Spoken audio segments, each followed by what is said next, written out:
Hey, I'm Alex Radcliffe from Board Game Co. and today I'm reviewing Dreadful Meadows from Arcus Games. Dreadful Meadows, a 1 to 4 player field building game, candy growing game, something along those lines. This is a Kickstarter. I'll have a link to it down below, and everything you see here, rules, components, all that stuff, this is all a prototype, so all that stuff is subject to change.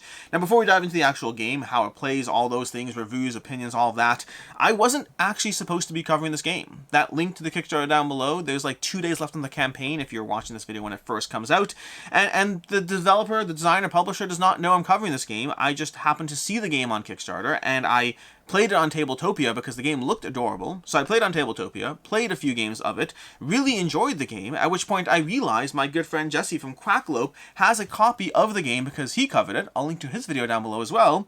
And I was like, well, why don't I go ahead and cover this game because I enjoyed it and want you to know about it. This is Dreadful Meadows. This is Dreadful Meadows. It's a cute looking game. The whole thing, the whole aesthetic, all that stuff, the Halloween stuff, everything going on looks very charming, but it also looks potentially like it might be a little too kid friendly, and it's not. This is a tight, mean game with a whole lot of things going on. Not necessarily mean. A tight, efficient game with a lot of crunchy decisions to be making as you figure out how to optimize around your candy production and your endgame scoring. In this game, you're going to be taking 1 of 4 possible actions every single turn. You're going to rinse and repeat that until the game timer runs out, which is either the cards over here, alternatively the tiles in the bag, or the harvesters running out. Any of those 3 things can trigger endgame, and you're going to score points both for the actual harvesters themselves. These harvesters, as you put them down on tiles, they will score points well, we'll show you how that works, but they'll score a lot of points for you if you do them right. You're going to have these cards, which you're going to be putting your candy on as you build out and develop the candy, and those will score a lot of points for you, and well, that's it. Those are the 2 really real areas you're going to get points for in the game. In the game, you're going to go ahead and take 1 action a turn. Every turn you're going to go ahead and take an action. Next player goes, round and around you go. The actions you can take are listed on these player aids, and every single turn, the actions, well, let's go through the actions. The first action you can take is you could buy any number of tiles from the market. You see, your goal is to build out and develop your fields. We have our 2 asymmetric characters here. We have their starting fields, and as you buy more fields, you'll pay the cost on the field, 1, 3, 2, 3, plus the cost on the market spot, and you can buy as many tiles as you can afford on a single turn. You'll buy those tiles, you'll place them and add them to your field, and then you'll go ahead and refill the board and continue with the next person's action. So for example, right now on this first turn, I don't actually have my resources set up. Let's go ahead and set my resources up. On my first turn, I'll go ahead and spend some of my candy to buy tiles. Candy in general is going to be on fields and will grow. We'll talk more about that. But you're going to spend candy as a resource in the course of the game to use it to buy things. So right now I can spend my 7 money, let's say for example, 5 and 2. I'll spend my 7 money, and I will buy 7 points worth of tiles. To do that, I think I'm going to go ahead and buy this 4 tile, 3 plus 1, and this 2 plus 2 tile, and I'll add them to my marketplace, to my little field over here. Let's move these cards out of the way. I'm going to add those to my fields. I'm going to shift these down and pull out 2 new tiles from the bag. That's my turn. Over here, we got a little dreadful tree over there. Those are delightful. Those are great to get your hands on. They can really, really help the game out. So we're going to go ahead and grab those and see what we got. Great. Next person's turn. That's the first action you can do on your turn. Spend the candy from your fields to go ahead and put more fields in play. The second action you can take is you can go ahead and generate more candy, which is usually essential once you've spent candy. So you're going to grab one of your sprites over here. You're going to go ahead and place a Sugar Sprite down into any field and generate candy on adjacent fields. So if I pop over here to this field, I'll go ahead and generate a Phantomellow as well as a Dreadful Tree, effectively generating 7 money worth of candy that I can use to continue with my engine. Done. There we go. Now it's worth noting at this point that at any point on your turn you can go ahead and you can put some of your candy onto your cards. So for example, I can take this Phantomellow, instead of using it to buy more things, I can use it towards fulfilling an order on a card. Dreadful Trees are wild, so you can use that towards anything, so maybe I'll put it down over there on that pumpkin head, but I'm not actually going to do that. I'm just pointing out you can do that at any point. Early game, you often want to get your engine up and running, so you're going to fulfill these orders a little less frequently in the beginning of the game. Mid to late game is where you're going to start trying to cash those all in. So going back to over here, we have our second action, which is placing down a sprite, generating candy. It's worth noting now that you cannot generate candy on places that have tokens. Anytime the standard rule of the game is, unless the game tells you otherwise, you are limited to 1 piece per tile. So for example, if I go over here, I would generate nothing because these have things on them already. I could immediately put them onto the cards, then put them down over here, and then go ahead and generate. So you could do that kind of manipulation as the game progresses. Done. We've covered action 2. Action 3 is purchasing a harvester. To do that, we will need to update the fields a bit because you do need a tile that has all 4 corners kind of covered, all 4 sides. So for example, if I want to build a harvester on this field over here, I need to have tiles over here. So let's go ahead and continue to build out some more tile options and put these down over here, pretending this is my field here. And now we can go ahead and build a harvester. Let's pretend this person isn't here because, again, limited to 1 piece per tile. When you build a harvester, you look at the costs of the 4 corners. 5 plus 3 plus 2 plus 2. That's going to be a total cost of 12. You pay that 12 in from the various candy you have. Let's pretend I have it, even though I don't. And then you grab a harvester and you put it down on the tile. That harvester is going to help you in 2 ways. The first is going to be very useful for endgame scoring, and the second is that whenever you place down a sprite the next time, so for example, let's again pretend we have our field developed out a little more. Let's grab these tiles like so, putting these down over here. Let's move this field off to the side. If I went ahead and placed down my third sprite down over here, I would generate candy on these 2 spots because of the rules, and then I'd also trigger the harvester, which means I generate candy here and here, not this spot because there's already a sprite in that location. So that is our third action of the game. The third action is you go ahead and you can buy a harvester. So first action, you buy tiles, put them down, grow your fields. Second action, place sprites, spread candy, and if they're adjacent to harvesters, trigger the harvesters to then spread more candy.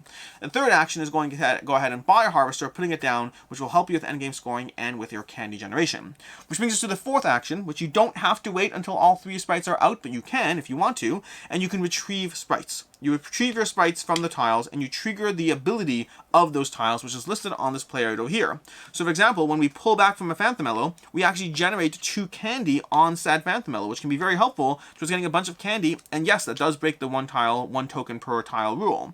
When we pull back from a Treacle Teeth, we're going to go ahead and pull a random token from the bag and add that somewhere to our board, to our field. So you get random draws from the bag, which can be particularly helpful if you get a Dreadful Tree in play, or even a Pumpkin Pops, or Treacle Teeth, or any of those. And that's the sequence of play over here.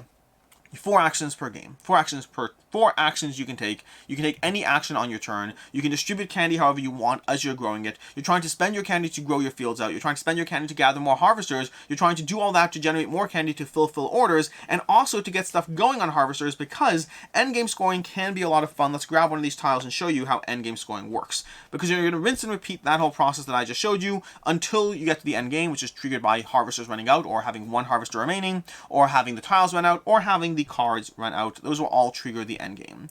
So what do you do in the end game? End game is you're going to score for your candy that you have left. You're going to add up the total value of your candy, divide by 5, get a point for every one of those. But then additionally, you're going to get points as well for your harvesters. And the way that works is you're going to get points for your harvesters 2 ways. The first is every harvester is simply worth the points in the tile it's on. This is worth 5, that's worth 3, that's 8 points right there. Putting harvesters on expensive tiles, it blocks the tile from generating, which is the downside, but it's worth more endgame, which is the upside. Placing harvesters on the other hand, so that first of all we have 8 points there. Secondly is every single tile type is going to score based on how it connects to groupings and what's empty on those tiles. So to that end, we're going to go ahead and clear off the things that aren't the harvesters, and we're going to score for every tile type. Over here we have this tile type, which is going to go ahead and score. Well, let's try to explain this here. The first thing to note is that Dreadful Trees count as wild. They count as all tile types for this puzzle, which means right now this section of 3 tiles effectively counts as 3 gummy globs. You're going to count the empty spaces times the number of harvesters and get that many points. So we have 2 empty spaces in this patch of 3 and 1 harvester. That's going to be 2 points. For the blues, we have 1, 2, 3, 4, 5 empty spaces plus 1 harvester. That's 5 points. 5 times 1 is 5. Again, these all count, the Dreadful Trees, they count multiple times for these areas.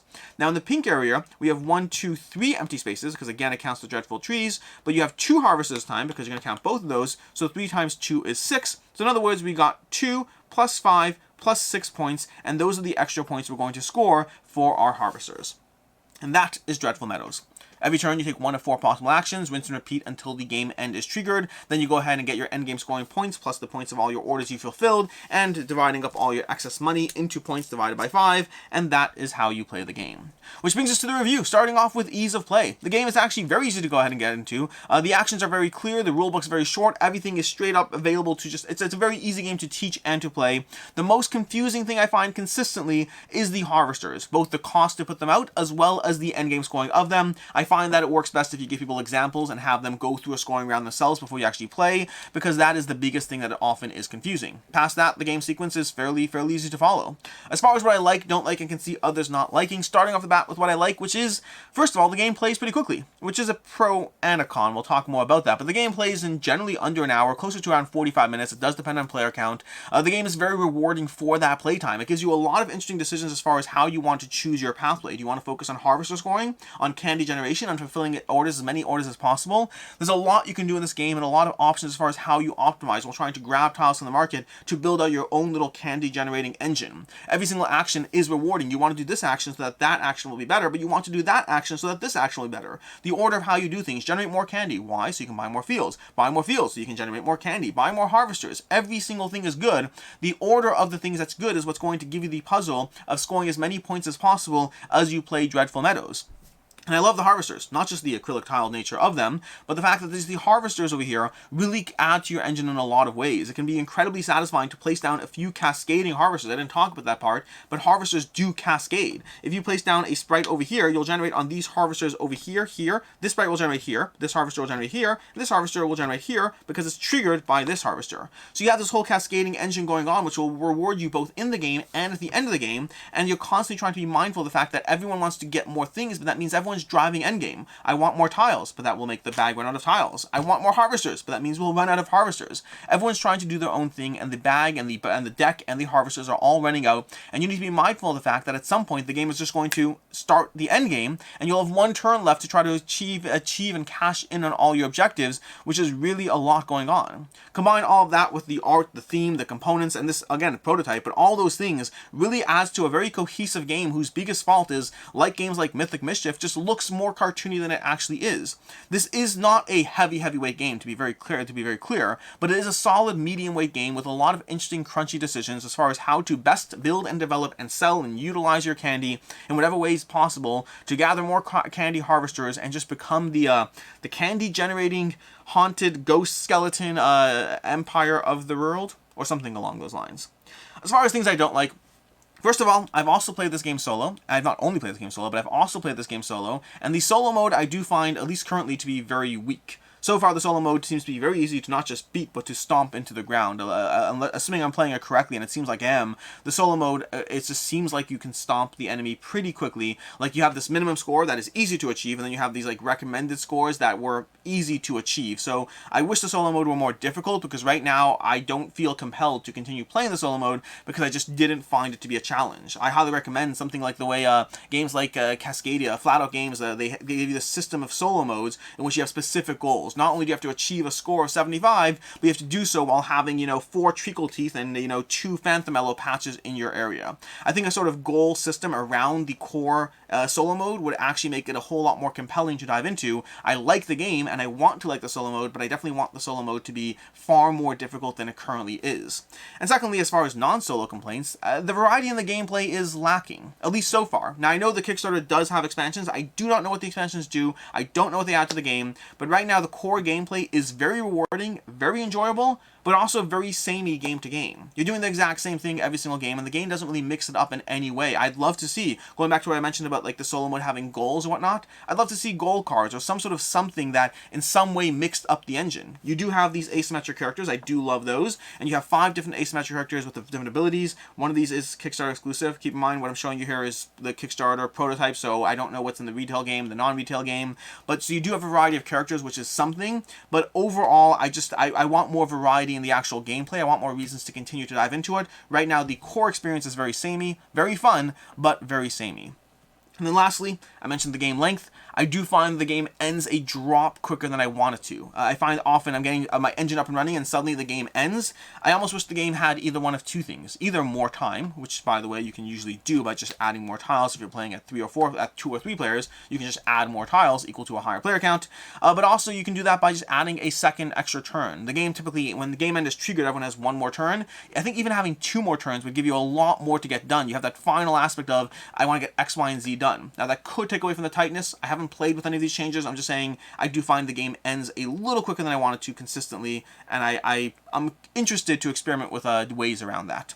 As far as what I can see others not liking, first of all, my biggest two complaints, not really complaints, because this is what I can see others not liking, my biggest two concerns, I would say, are balance concerns. And they're not actual complaints, they're just concerns, meaning I just don't know. I don't know if these asymmetric characters are balanced. They have vastly different abilities that feel like they're all game-breaking in different ways. All of them are game-breaking. Are they balanced? I have no idea. I don't know at all. I have to play this game a whole lot more to like be able to log, you know, whether Luna sees, you know, a 40% higher win ratio than Jack. I just don't know. I don't know if they're balanced or not. I can see them being completely unbalanced, but I like their abilities, so I'm not particularly concerned about that. But then I'd say more importantly, I don't know if there's clear and obvious broken strategies. I don't yet know if this game has equally viable pathways towards victories, or whether no, you always want to go for a dreadful tree groupings of harvesters so that you can cascade your score off everything. I don't yet know if there's a clear and obvious pathway forward, and it will take more times, more plays to be able to see that. And then thirdly and lastly, I would say the center board moves a bit too fast to plan around it. When you're playing through this game, you see the center board over here. It's not a game where you're like, okay, great, well, I really want the pumpkin pop, but I'll wait till it gets a little cheaper. No, because of the fact that you can generate money pretty quickly, and because of the fact that people can buy as many tiles as they want, generally you're going to have people just buying a chunk of tiles from the market, which means it's kind of, the market feels more like it is what it is, as opposed to a variable, slow-moving progression of trying to figure out what you want to buy. It doesn't overly bother me, but it takes away from some of the strategic element of even having a moving to the right market when many of the tiles are purchased all at once.